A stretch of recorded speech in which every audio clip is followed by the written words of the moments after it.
as a mom of 3 and now a dog mom, it's a lost cause, people. It just is. Yeah, but by say Tuesday, Wednesday next week, we'll just be enjoying the extra daylight in the evening, This Peter. is true. That's if the snow is not falling by then. Well, actually, by the time we get to next week, there's a new snowy system we've got to worry about. But first, you can see we've got some accumulation that is not dandruff, okay? It's the snow actually sticking to my head, although temperatures are still above freezing, so it's not sticking to our parking lot yet, although it is sticking to our vehicles. Let's talk about it right now and see what's next. So we've got snow tonight. There will be a variation in elevation and location to how much snow you're going to get.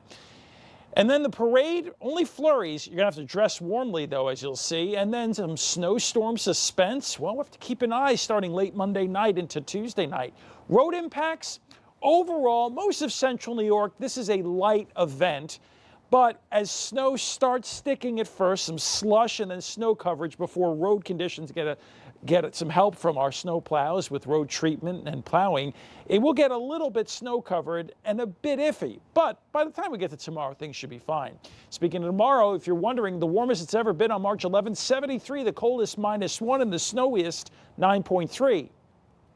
There will be no accumulating snow worse than a dusting or coating after sunrise. There'll just be flurries at or before the start, and then clouds, perhaps a peak of sun. Dress, though, for 20s.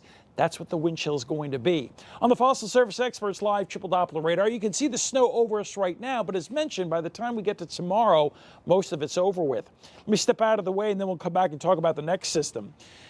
When you're looking at these amounts, a lot of this is going to be for sure on lawns, trees, vehicles, and such. There's probably going to be a slight reduction of this on actual roadways and pavement, but regardless, an inch or 2 or 3 in the light blue, with the best chance really of getting 3 would be in the dark blue areas. Now, the highest amounts are in southwestern and western New York, over the highest elevations over and through here.